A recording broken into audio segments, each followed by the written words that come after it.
you guys who can see the door will let me know if somebody comes in. Who's got water? Lou? I do, so, gentlemen, can you use your seat so you can join Greg, maybe? I'm fine. So we have Greg Crom and Mark Gallagher and Richard Stone. Do you know everyone here, gentlemen, or do you want to go around the room? Good. We good? Okay. Essentially, the water commissioners are coming under guidelines. The budget's in good shape. We requested them to come tonight to talk to us about their various projects, in particular the water treatment plant project and the River Road project, which are going to be going on to bid soon. I'm not sorry, not bid, bond soon, within the next year or so. But I think it would be better to have Greg talk about the capital projects. This afternoon, a water enterprise budget was circulated. We can talk about any of the various line items if any members have any questions or comments. But otherwise, as a whole, the budget's come in under guidelines. So, and I think Greg has done a good job, and the water commissioners have done a good job in keeping the water enterprise going in light of the various projects that they have going. So, Video recording on. so if anyone wants to go over the budget that was circulated earlier today, we can. Any particular line items. Otherwise, I think I'd like to turn the floor over to Mr. Crom to talk about the capital items. What would you like? I like you as better. Well, we have the biggest, I guess we'll start, if you don't mind, I'll start with the changes to the budget. I think the one that was circulated earlier, some of the numbers in the unanticipated emergency enterprise fund reserve have changed a little bit. But as far as everything else in the budget, the operating portion of it, the other, say, wages and salaries are all the same as the one we've seen previously.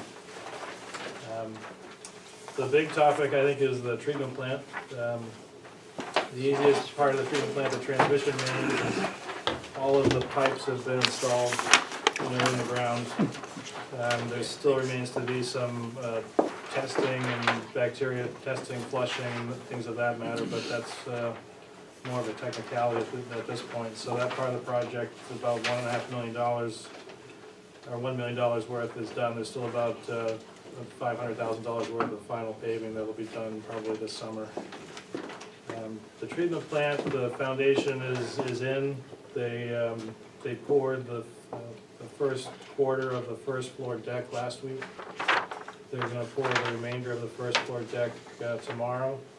So in a couple of weeks, we'll have a mason. We should have a mason on site that'll start putting the walls up, and it's starting to actually look like a real building. You can kind of see all the rebar that's inside. You can see the shape of the floor plan starting to pop up, and it's moving right along. I think they lost some time this winter with the exceptionally cold weather. It took them some time. They ended up building a giant tent over the whole footprint of the building, so they could pour the concrete, and the mason will likely have to have some tents available to put up the walls, but they say they can make up some time once the weather gets better and they get the building up. So we are on track to have it open about a year from now, and looking forward to that. They have been pretty steady in the invoicing. They've been averaging $300,000–400,000 a month in invoices, so we're still on the early end of the project. I think once things start showing up, like the filter assemblies, the aerators, and the big equipment, we can expect some bigger bills. One of the things that is starting to climb in the budget is the debt. This past fall, we went out to permanent debt for the water treatment plant design portion of the project, and also what we call Middle Washington Street, which is basically the water improvements that were done from essentially Coleman Road all the way down Washington Street to River Road. So the long-term debt items have increased substantially because of those. And I also have a handout that kind of goes through all the bonds that we have outstanding.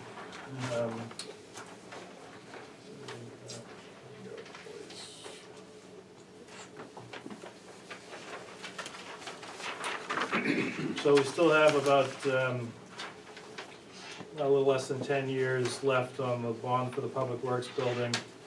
The first Washington Street water main job, which included what we call Lower Washington Street from, say, Route 97 to Coleraine Road, Gale Street and Gale Street and Grove Street. Those water main improvements, the Ipswich Road water main project, which runs from Route 97 to essentially Country Motors. Those bonds are approximately halfway through.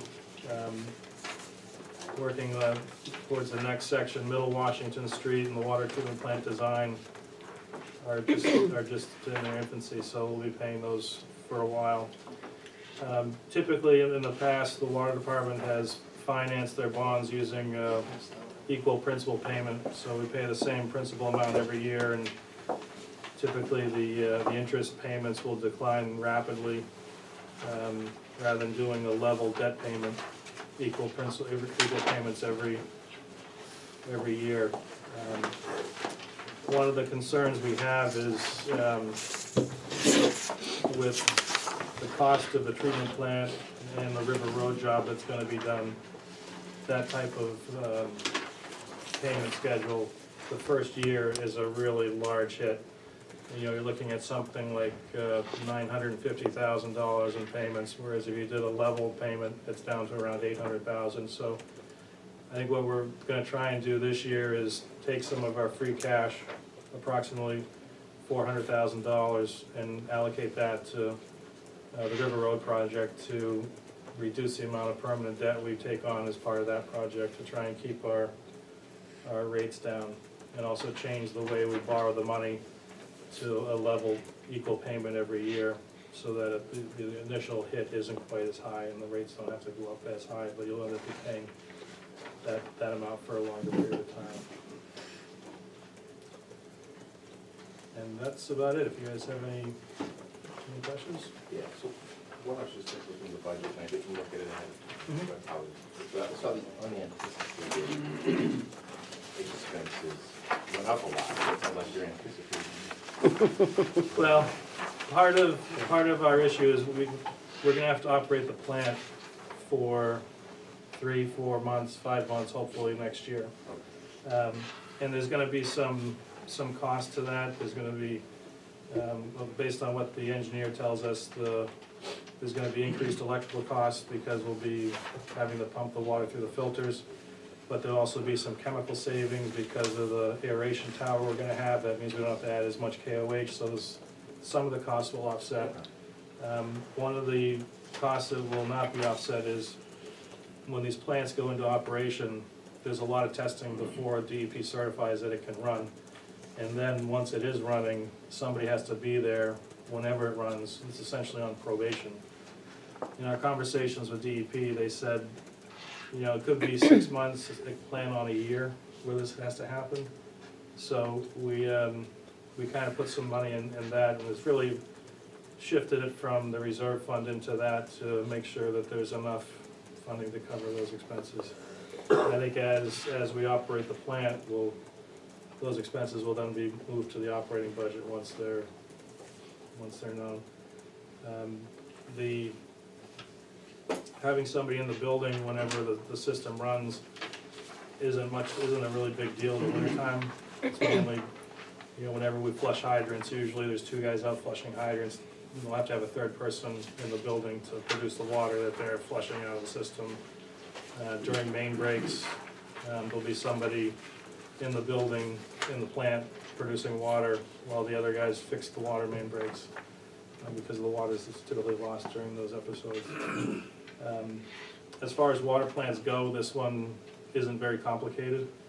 and it's built to be automated. I think in the long term, we'll be spending 4 hours or less a day in the plant, which, right now we're spending about 3 hours a day on treatment-related activities.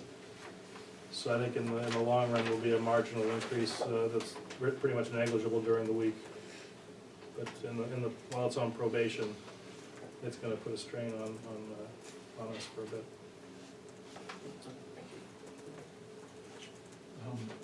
Laborers' wages. No changes for this year or last? Their With one month with the exception of political. Right, the operators are part of the union, the highway department union, so their contract expired June 30th of last year, and it's, I think, typical when things are under negotiation, you level fund it and have to make up the difference later on. So that will be, hopefully it gets wrapped up before this is finalized, but, So is that part of salaries It would be out of their money, though. or, Yeah, it would be, it's the same concept. or? Right, okay. Greg, I have one question. The large sheet that was passed around is a little bit different from the budget I saw. So could you just go over the numbers and lines, 52730 and 58800, just what was the change in costs? yes, basically, this has fluctuated a bit over the winter. We've been using essentially these reserve accounts as kind of a buffer. Basically, when we started the treatment plant, we looked and projected out what the long-term cost will be for when the bond hits and our operating expenses when the plant's in operation. And we've been trying to ramp up the water rates, kind of aiming for that point. And these values have been adjusted to keep us on that ramp.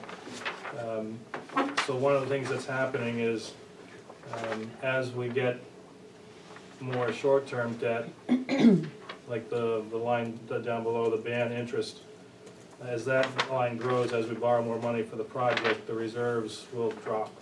So the unanticipated emergency fund is the ramp-up fund essentially? Yeah, it's a combination of the unanticipated and the reserve fund.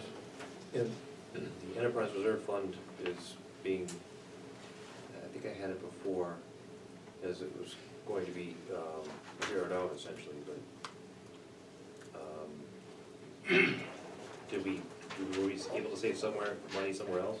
Or we didn't, or did we have to use money somewhere else that we were planning on saving for the reserve fund?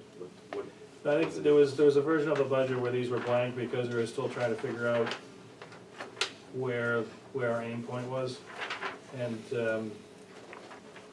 this winter, we changed the type of debt we plan on taking on, where it's level debt instead of equal principal payments every month, so that lowered the overall aim point. And also taking some of our retained earnings and putting it towards the River Road project lowered it some more. So the reserve fund has been adjusted down to make those accommodations.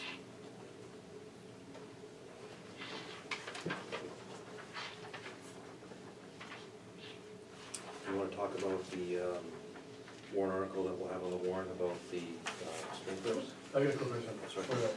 And maybe you have it somewhere else, but at some point I'd love to see, you guys, I'm sure you have the analysis, but just, because just a lot of questions, the current environment that we're in, just about water rates, like historically, how we compare to other towns, and then post ratchet up, how we compare to other towns. We do that every year. Correct. And typically it's done in June. We'll do a survey of, the towns that are adjacent to us and all the towns that are adjacent to them, and just compare where we are, and we're gonna be on the high end. I think the highest one around is Rowley, and we're gonna be in definitely, I think, the top 20% of the rates. It's, How were we historically? Were we middle of the pack, or were I think we were a little bit above average. We weren't this high, but I think when you look at what we're gonna have to do with the rates, we're gonna be probably, over time, we'll probably be equal to Rowley. It might be the most expensive. So why is that? Why can other towns have better rates? Like, what are the big, I mean, I'm not an expert. A lot of towns have a treatment plant, or they built it years ago. PBD's rates are very low, but it's subsidized by the tax rate. Wenham has, I think, some So of it's the probably lowest. hard to get apple to apple numbers too. Well, it's some, in some ways, the water rate depends a lot on how they're doing with their capital planning.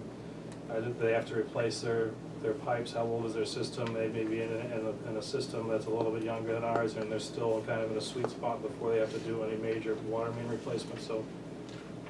You know, there's a lot that goes into a water rate, but it's, you know, I think We had an old underperforming system, and we have all the old pipes that are bursting regularly. we have a system that, when it was built, used pipes that I don't think were intended to have a very long life.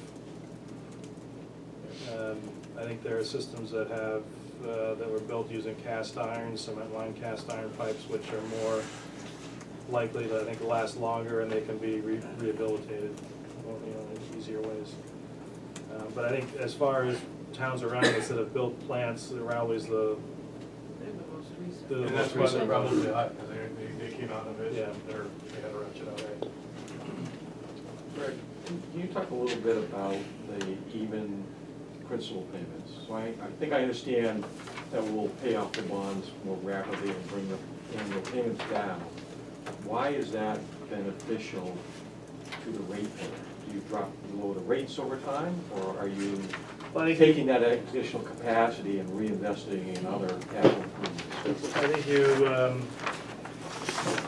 have the option of both. If you're lucky and you don't have to do any major capital projects, then the rates will go down.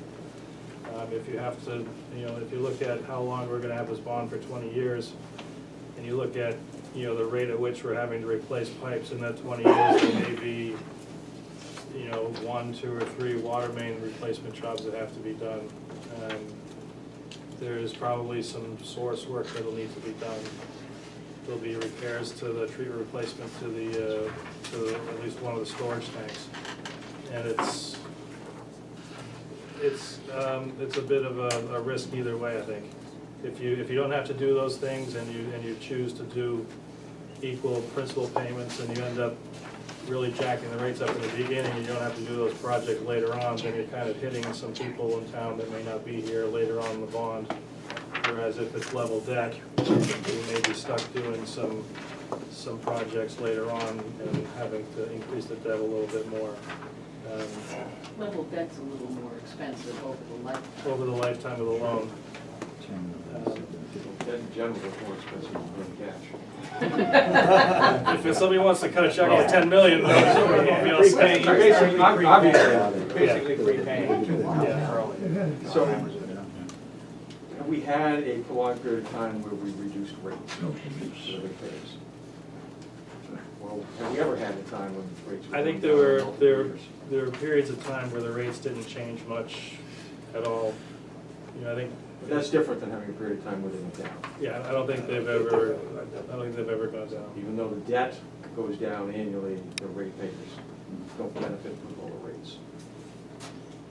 Depends It depends on how what other much debt things you you have. take on. Yeah, with this project, I think, you know, the rates would have to go down because you're saving a significant amount of money every year. But with the debt that we have historically, the drops are almost negligible when you look at, you know, 3% budget increase and things along those lines. So when we got into this a couple of years ago and started having the conversations about getting the water treatment plant online, the whole school of thought was the water rates are gonna double over the next 5 years. We hadn't really had the conversation around the water main, the water main lines and all the replacement activity that needs to be done for that. Are we still saying that it's a double rate over that 5-year period, or are we thinking it's going to be a lot more? It's gonna be more. I think when we first looked at this, the total project for the treatment plant, and it was a combination of the treatment plant and the Middle Washington Street work. So I think the treatment plant projection was like $7.25 million, and the water main work on Washington Street was another 1.5, and we figured that would pretty much double the rate. Right. So since that time, we've added another water main job on River Road, and the total price of the treatment plant is now what it's likely to be around $10 million. So with the additional cost of those, it's gonna be probably 2.5 times, you know, maybe 2 3/4.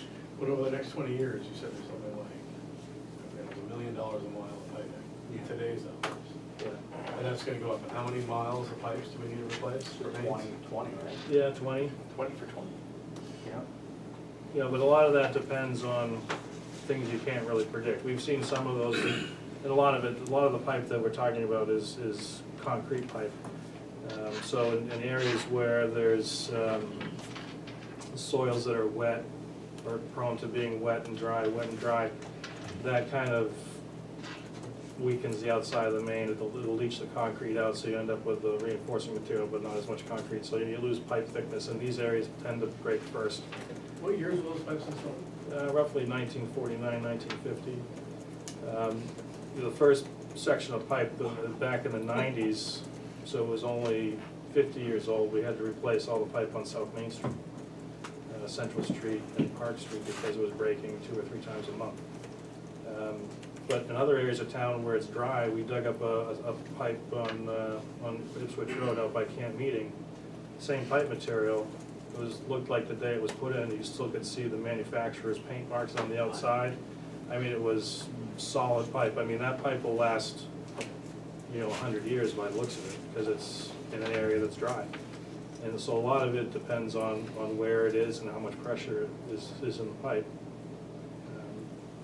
So we could probably take some guesses as to where, the soft spots would come up. Because the pipes rot from the outside. Typically, So you can't snake the camera in. no. But the next areas we see after River Road is by far the worst. We've had some trouble on Lockwood Lane. Route 97 up by Tatum Lane, which tends to be kind of a low-lying area, where there could be some, high groundwater. Those are the places where we're looking to. It's not anywhere near a point where, even consider designing a replacement, but those could be the next weak spots. We'll have to wait and see. You don't replace pipe just for yucks. No, and you still hear stories about people finding, wooden pipe sections in Salem and things like that. And, 200 years from now, they may still find some of our concrete pipes. It's, there are pieces that are gonna last a long time. There are a lot of pieces that aren't gonna last hardly at all in comparison, but a lot of it depends on where it's buried and the material and its conditions it's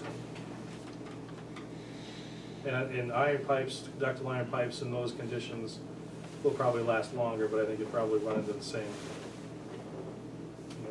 problems. Wet, dry cycles tend to wreak havoc on all kinds of materials.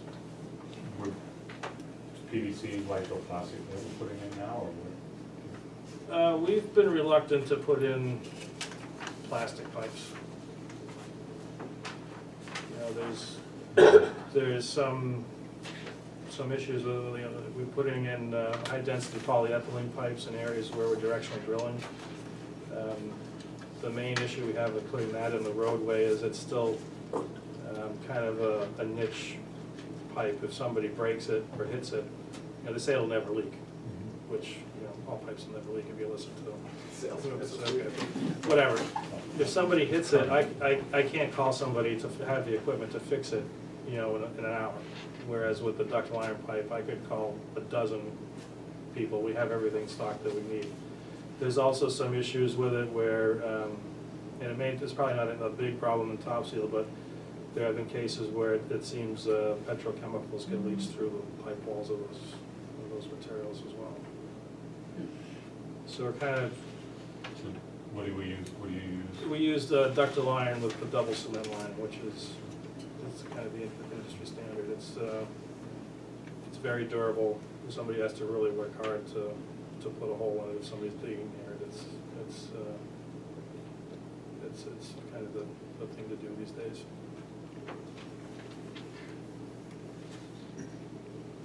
So we have, we're still keeping track of where all the breaks are. I'm sure you guys have seen the map we have with all the dots. And we'll keep looking at that to see where the next needs will be, but I don't foresee doing another water main job in town for at least another 5 years. Unless we get really hammered with breaks in a certain area. I know Dave would kill me if I start digging up Route 97 next year, he's gonna go ballistic. Actually, I think just pave it. Do you have a sense of the percentage of the housing stock that uses your service as opposed to those that don't? The rule of thumb we have is about 80% are on town water and 20% aren't. There's 20% is on strictly well water. There is some overlap where areas that have been on wells recently, they may still use their well for irrigation use or whatever, but use our water for domestic purposes. That's So all new housing stock that's been built within the last 5 years? Depends on where it is, Location. doesn't it? yeah. Yeah. The only places though, and they're not really that young anymore, but Blueberry Lane, Pheasant Lane, those types of developments out on Route 97 are all on well. Some of the new projects that they're talking about, like 57 Perkins Row, will probably have to be on town water. They'd have to extend the water main to get it to the property. But I think virtually all the projects of recent memory have been connected to town water: Hickory Beach, Morningside, English Commons, Does Fairway volume, Drive. does the volume and the usage and the number of houses that are using the water enterprise system, does that have an impact on rate? It does. The more water you sell, the lower the rate will be. So, and also, having high users on tends to lower the rate for the residential customer, because the high users will pay a larger portion of their rate at the highest tier. So places like the nursing home, Masco Regional High School, some of the large commercial users essentially subsidize the smaller users. We do have a lot of some residential units like Great Hill that are large users, but the way the rates are set up, because that whole development is fed by 1 meter, it's considered 76 houses. So when you look at how many gallons per month they're allowed, you take what a single-family home would be and you multiply it by 76. So all they use a lot of water, it's primarily all the lowest rate. On the lower tier. Yeah. And if everybody in town all of a sudden conserved marvelously and dropped their usage by half, their bill would be the same, because Right, your they would have fixed to costs balance are out. essentially the same. So you win if you conserve and your neighbors don't. Right, you have to conserve more than your neighbors to win the game. Or, to your point, I mean, Or high conceptually, volume conceivably, if users. more volume goes out, your fixed costs stay relatively the same, and variables are a small growth. So. Well, that's kind of a sticky subject, but That's are we capacity limited? So the DEP controls how much water we can draw from the ground, and they haven't always done so. So in 1986, the state passed the Water Management Act, and at that point, the state looked at what all of the suppliers had been historically pumping, and kind of gave them grandfathered water rights. They call it a registered volume. So our registered volume is 430,000 gallons a day on an average annual basis. If you wanted more water than that, and for a time you could get whatever you asked for, you could apply for a permit. And we did around the time that we took on the Skeffington system, and we were granted another 170,000 gallons a day. So we could withdraw up to 600,000 gallons a day. And in that permit, they had, projected population growth, and there were step increases. So by the time the permit was ended, and we may be at 700,000 gallons a day. That all changed when the watershed groups kind of put the brakes on this process, and successfully had the DEP essentially force them to calculate the safe yields for the Ipswich River. And the DEP basically froze everybody's permits and went on this project called the Sustainable Water Management Initiative, where they calculated the safe yield of every basin in the state. And a lot of towns in the Ipswich River had their numbers cut back. Ours was, basically they got rid of all our step increases, so we were stuck at 600,000 gallons a day. At the time, they also put in a caveat in our permit that we weren't allowed to exceed 550,000 gallons a day between May and September. It's the only time you're ever gonna exceed that, so they essentially cut it to 550. Our permit expired in 2009. And in the meantime, they've been going through this, developing the Sustainable Water Management Initiative and going through this long process. They're on the verge of starting our renewal process now, in which case we're looking at 80,000 gallons a day. So roughly 480,000 gallons a day total, which right now we're averaging just under 400,000 gallons a day. So there's still quite a bit of room. And there's still, I think, a lot that can be done conservation-wise, particularly indoors. So it's, there's a lot of optimization that can be done to bring it down. So that's kind of where we're at. There's also a move afoot amongst Topsfield, Hamilton, Wenham, Danvers, and Middleton to talk about bringing in eventually an MWRA connection into the area to augment supplies, and eventually probably in the long term, as these systems age and the supplies need to be renovated, they may eventually switch over to a full MWRA system. When you looked at that once before, it was way too expensive. It was way too expensive for us, but if the towns did it all together, it's much a better option for us. We were looking at $25 million pipeline.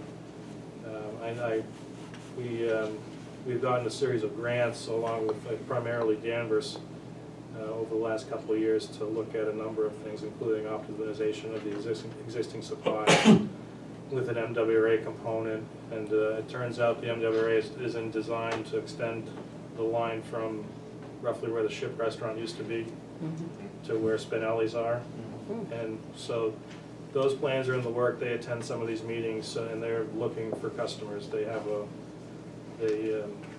they have the same situation we have, except a much larger one where they have a massive treatment plant that they need to pay for, and their volumes have dropped way down. So would that eventually take our treatment plant off, our brand new treatment plant offline down the road?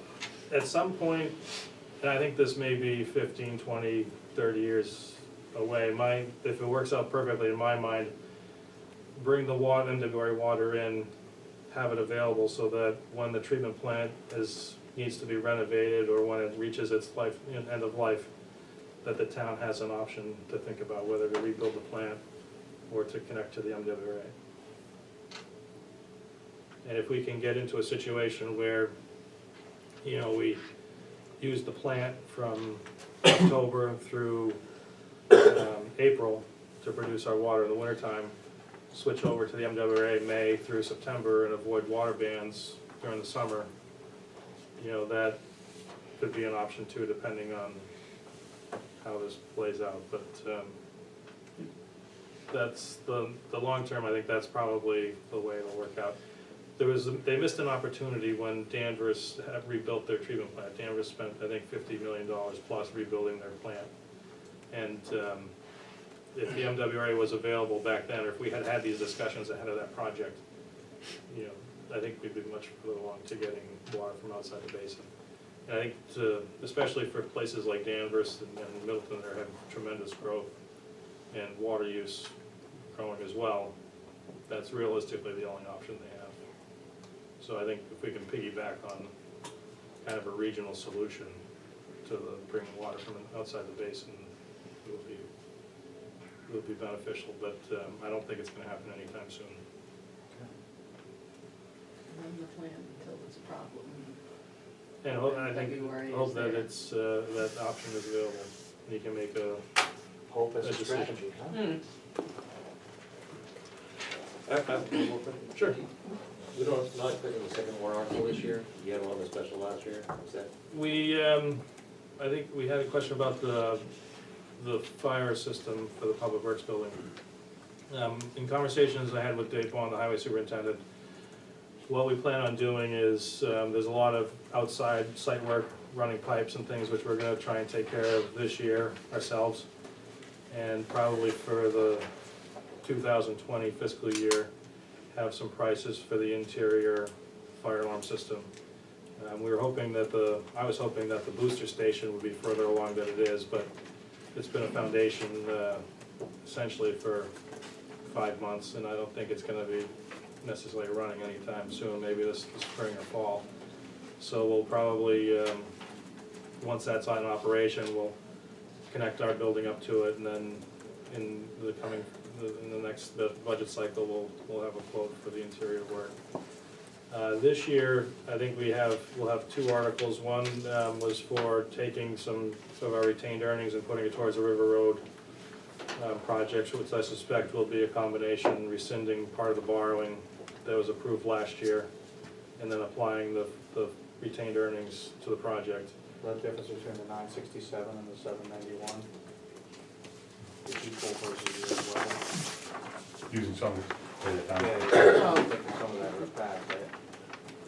No, this is just the, Yeah. this is just the. Yeah, this I think would be the total debt with both projects as they are, so the total would be $10,750,000, so it would be, that if we took 400,000, that'll be reduced to 10,350,000. So this would go down slightly. And the other issue we're working on is it's time to inspect the storage tanks again, which are typically done every 5 years, which we just finished a repair cycle about 5 years ago, so we're due for another tank inspection, which basically it's a concrete tank. So they inspect the concrete, look for soft spots, look for leaks. They put some divers in the tank to inspect the interior and vacuum out any sediments and basically give it a good once over. What'll be interesting at this cycle is the last repair cycle we had on these tanks, we put in mixing systems.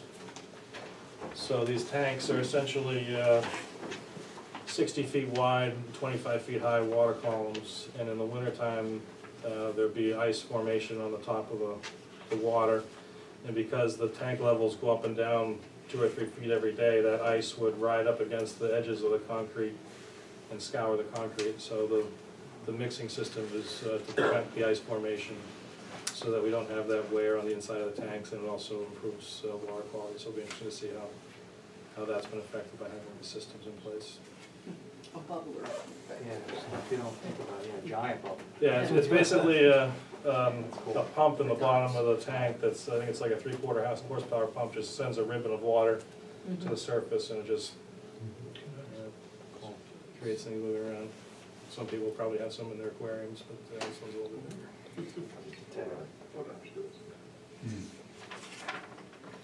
Okay. We all good?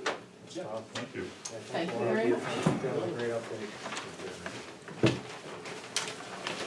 Scott, are you here all by yourself? Oh, okay. Where it had Wing keeper on the home. Oh, thanks. Thanks for booking us. Oh, Yeah, I watched a couple of. What's the option? That's right up my alley in terms of a lot of the stuff that, absolutely. There is a video recording, I'm recording. so you should know.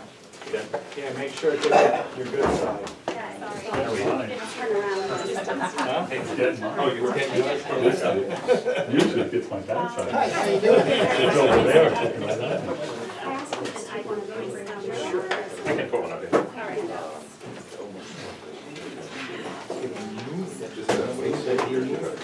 It's a packet. I got you, 1, 2.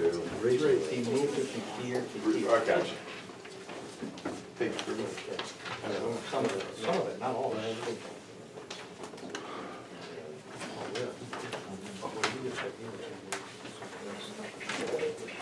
Oh, it's not there. Should I introduce the group? Yes, please do. Thank you for coming in today, folks. Thank you. Anybody need introductions around the table, or everybody remember everybody? I think we're good. I think we're good, all right. Yeah. Well, Over there. so I've been working with the school committee, giving feedback from our conversations we've had here. Asked them to come and give us an update as to what they're planning through and their budget process. Turn it over to you guys. Great, thank you. So we've sent around a couple of handouts. One is a budget narrative, so I'll explain a little bit more of that as we go through the process. The banded sheets, which you may have been playing with in years past, which outlines some cuts, reductions that we've actioned on previously, as well as a couple of slides that just give an overview of what the school committee has been focused on in this past year. So I did prepare a brief statement, so if you'll bear with me, I hope it's helpful in understanding where we're coming from, our perspective and our focus, as well as hopefully our direction moving forward. And to the recording secretary, I do have a copy, so you don't have to. I do, Okay. So I'm Linda Ross. I've had the distinct pleasure of chairing the elementary school committee this year. In working closely with leadership and our dedicated committee members, we have spent this past year understanding the changing landscape of education and our children's future. Through trainings, presentations, and research, we have learned that our students are embarking upon the fourth industrial revolution, which is focused on technical advancement. There are a number of jobs that are currently available in the workforce today that will be obsolete when our pre-K through sixth graders reach the workforce. Therefore, we have the unique challenge of preparing our students not only for jobs available today due to automation and changing demands, but also for opportunities that do not yet exist. In that, we are focused on ensuring that our Tri-Town vision, which is outlined on one of the slides, with our sister communities and our schools' goals and policies support educational paths of the future. We have a lot of data that show that many of today's jobs will be automated or unnecessary in the next 5 to 10 years. We also have data to support that the jobs of the future will either be classified primarily into upper class or lower class income brackets, with the middle class diminishing substantially. Therefore, our goal is to teach our children the skills to allow them to compete at the highest levels. What the data shows is that the growing upper class has more expendable income and is spending more on services, increasing the demand for service industry positions. Notably, there will be significantly fewer and therefore much less opportunity to acquire traditional middle class jobs. Our committee feels a responsibility to position our students to be successful in this changing landscape. We've also spent considerable time learning the impact of non-cognitive skills that the data show will be vital for our children's success. With the changing dynamics of society, resilience and empathy seem to be core skills that have been lost. We need our students to be ready and able to adapt to a changing world, so when they leave Topsfield in the next 5 to 10 years, they will be able to succeed and make a positive impact on society. We say all of this and are motivated and encouraged by this great opportunity we have to be frontrunners in innovating elementary education. And we are equally challenged by the financial reality of all of this. We hear the tone of the town, which is no new taxes. We understand. And we understand the actions of fiscal years before us. We've made a number of budgetary reductions as needed to achieve the guidance provided to us. So you'll see in the budget narrative, those are a list of requests that our leadership team and our staff came to us asking to support in FY19 that would positively impact our students to support where we think our educational path is going for the students. We built a zero-based budget and have already cut numerous items from the budget. So all of those on the budget narrative were not included in our preliminary budget calculations. And as well as the banded sheet have been additional reductions we've made to date. Again, all of these items were proposed by leadership team to make positive impact on our students. We have since cut additional funds and are continuing to review potential reductions in other line items to achieve the 3% budget increase from FY18 per Finance Committee guidelines. I do feel it is our duty to be very clear with you about where this leaves us in relation to our sister communities of Boxford and Middleton. Over the years of trying to stay within budgetary guidelines, our elementary schools have fallen behind. While those communities offer fully funded 5-day kindergarten, as the majority of Massachusetts communities now, we charge tuition. They are nearly at a 100% appropriation of technology, which is 1 device per child, in their classrooms. Following this budget cycle, because we cannot fund what has been requested to get us to 60%, we will drop to about a 40% appropriation of technology for our students. Another example is that our sister communities managed to have smaller kindergarten class sizes with an average around 16 students per teacher, whereas Topsfield has increased to about 20. So the committee does feel that we have always held class size is a top priority, particular classes of lower grade elementary students, and we're falling behind. We feel we need to do better for our students, and they deserve to at least be on equal footing with the other students with whom they will integrate with at Masco. Our next meeting is this Thursday, March 1st, which will continue to review various budget reduction scenarios. However, the school committee would like this to be the start of a new conversation for budgeting for education. Each of us ran for a position on the school committee because we are passionate about our children's education and the education of students in Topsfield.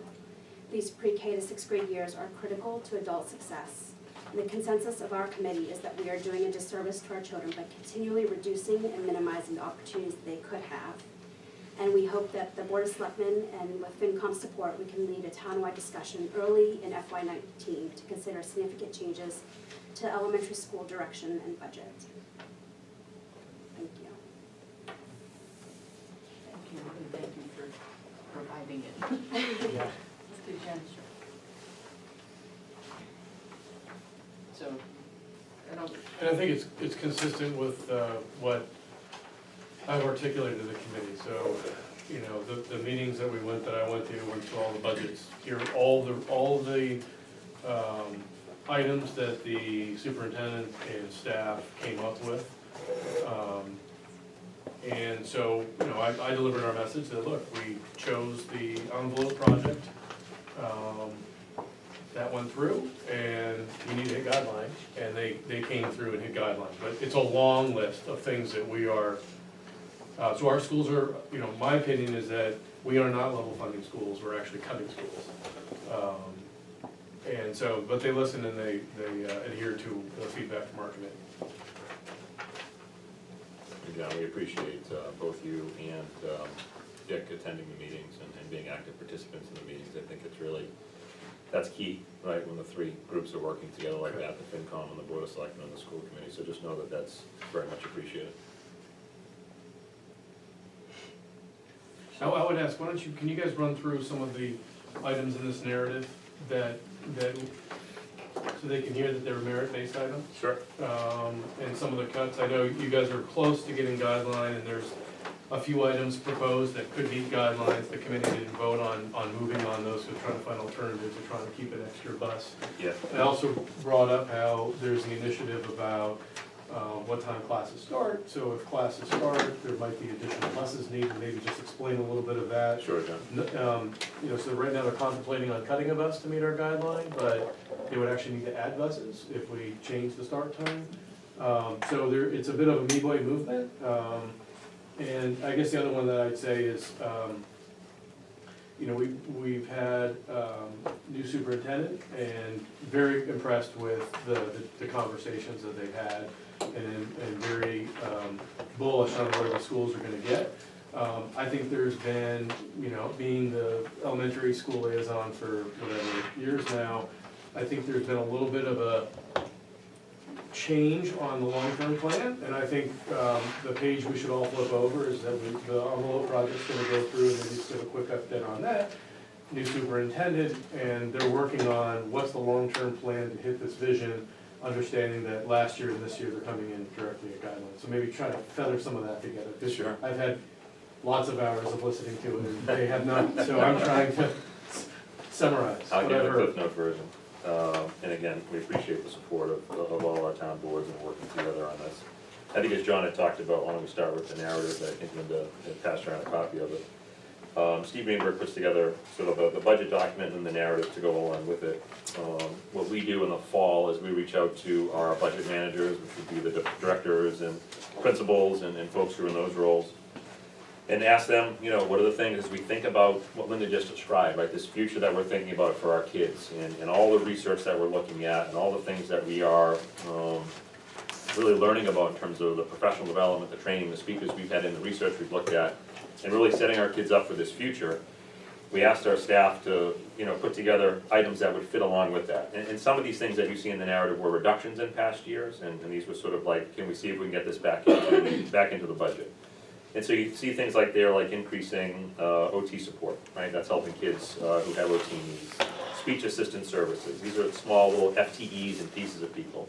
Adding core staff, there was a request of adding a kindergarten section, And that grade 5 section is actually, in the narrative, it's a grade 4 section. I know it says grade 5 on page 6 there. It's actually a grade 4 section. Corresponding increases in special subjects. Anytime there's a class section increase, you have to think about PE, art, music, health, FTE, slight increases in those areas. Expanding click, increasing end user technology.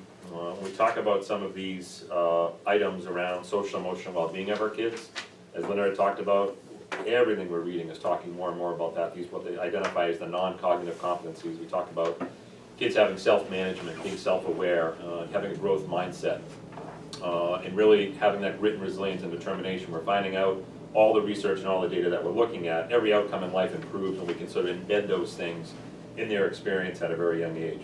So as Linda had talked about, and as John had talked about, there were requests that we came to the committee knowing that our guideline was our guideline. You know, when these things were in the budget, it was certainly a big increase. It was like a double-digit increase. And so when we came into the committee, we said, look, we're just letting you know that these are the things that our budget managers have requested, but we also know that we have responsibility to, you know, be in guideline with the town and so on and so forth. So these things were out there, but they were not even part of the conversation originally. That got us down to about a 6%. And through the process of one of our Saturday budget meetings, that brought us back down to about a 3.92% number. In regard to the buses, that was one of the items on there. One of the items that we had discussed was if we were to cut a bus, you know, that would certainly get us to guideline. The school committee initially had, I would say, not a very positive reaction to the bus being reduced.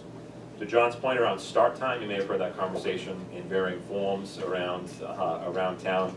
So there's that start time advisory committee. Kevin Lyons and I were tasked this past summer with looking at what's called option Y.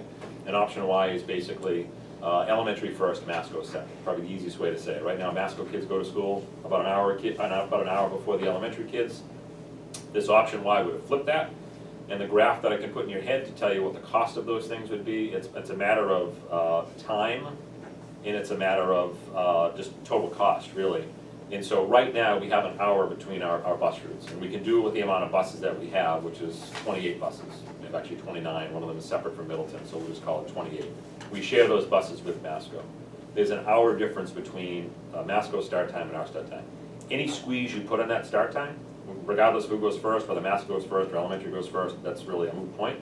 Any squeeze you put on that, the cost goes up, because now you need more buses, right?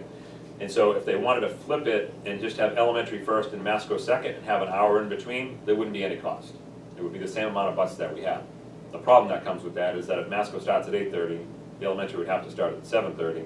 You now have kids out on the buses at 6:30, 6:40, 6:45, kids out at bus stops in darkness. That was a non-starter with, you know, really the committees in all three towns. And so option Y had talked about elementary at 8, Masco at 8:30. Initial estimates on that, to John's point, were around anywhere from, I've heard 10 to 14 buses if you look at the different consultants that we've had looking at that model. Obviously, there's a cost to that. In all three towns, in Topsfield and in Boxford and in Middleton, each of the committees, we took a vote at our last school committee meeting, and I asked the committee members, is the start time change something you want us to pursue for September of 18, considering it would possibly require us rebidding the bus contract, because if there's a 25% change in the bus contract, according to Mass law, you have to rebid the entire bus contract. Possible teacher renegotiations in all three towns, because some of our contracts have actual start and end times in the contracts.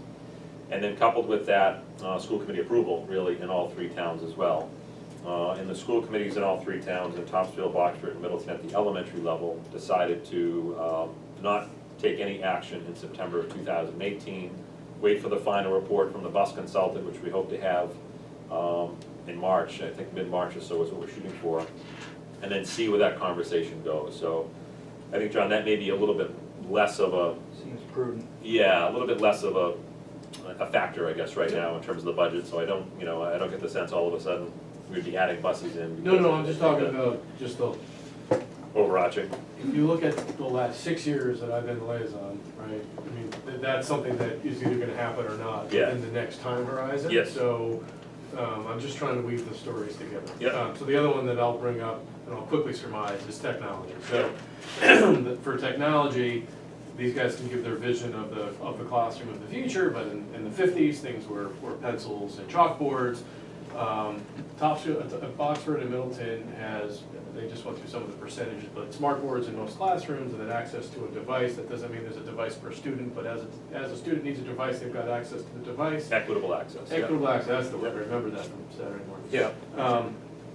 And the challenge is that we have spent money on technology, but, that was, I don't know, year one and year two, I think I was liaison, we spent a decent amount on that. It's been in part of some override items, so there's been dollars spent on technology, but the challenge with technology is that the stuff lasts a pretty short period of time and it needs to be refreshed. So now we're entering that point where a lot of what we bought already is obsolete and needs to be refreshed. So there's a whole debate about what should be in the base budget versus, what are capital items? How do we pay for that? You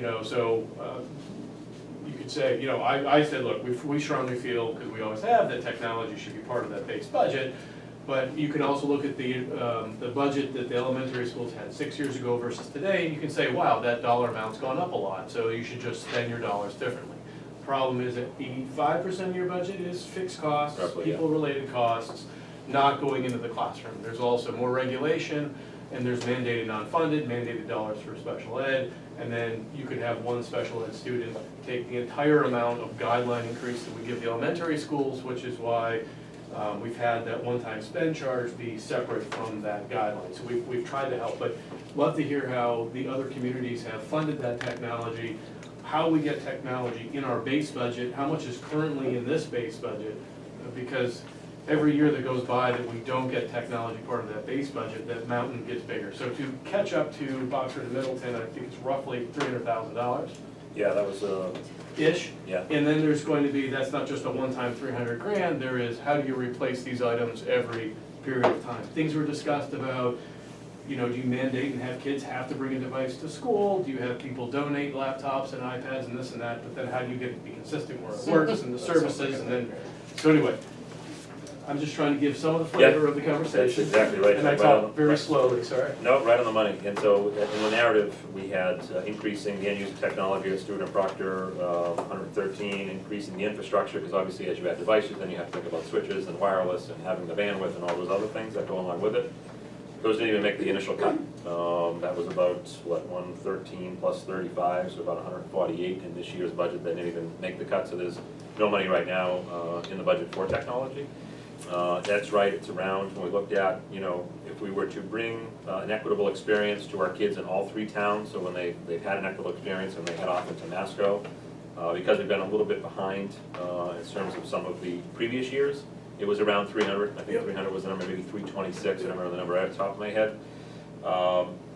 In terms of how do the other towns fund it, Middleton typically goes the warrant article route on technology. They typically put that up in front of the communities in terms of a warrant article and see what is available in free cash to pay for the technology through the warrant article route.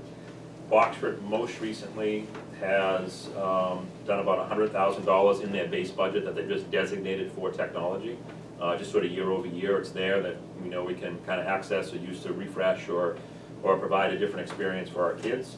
A teacher station, when we talk about that, as John said, we talk about having equitable access for our kids. We talk about, there's smart boards, and I just want to be careful with that word because there's smart boards with a capital S, which is sort of early 2000s technology. And then there are smart boards, like your phone is a smartphone, right? And so what we're talking about are interactive boards for the kids. It's a board that's up in the front of the room.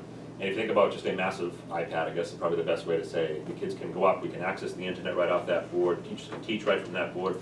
Kids can mirror their work that they're doing on their computer, so, I could say, hey, Linda, throw your work up on the board, and Linda hits a button and her work goes up on the board, and it's just kind of moving towards that, less of that whole group instruction that has been the model in education for a long time, and really thinking about, there's no professions in which skills will be acquired at a young age in the future that are not retrained, right? We know this, so we're thinking more about what's the skill set that we need to impart in our kids. Content is everywhere. Content we can find everywhere. Content's important. We still have to teach content in our schools. But our bigger focus is on what's that skill set that we need to impart in our kids. Every person I talk to, all of you in the working world here around this table and the jobs that you're in, if I said to you, what are you looking for in an employee when they come in, you'd list off a list of 4 or 5 things that you would want that employee to have.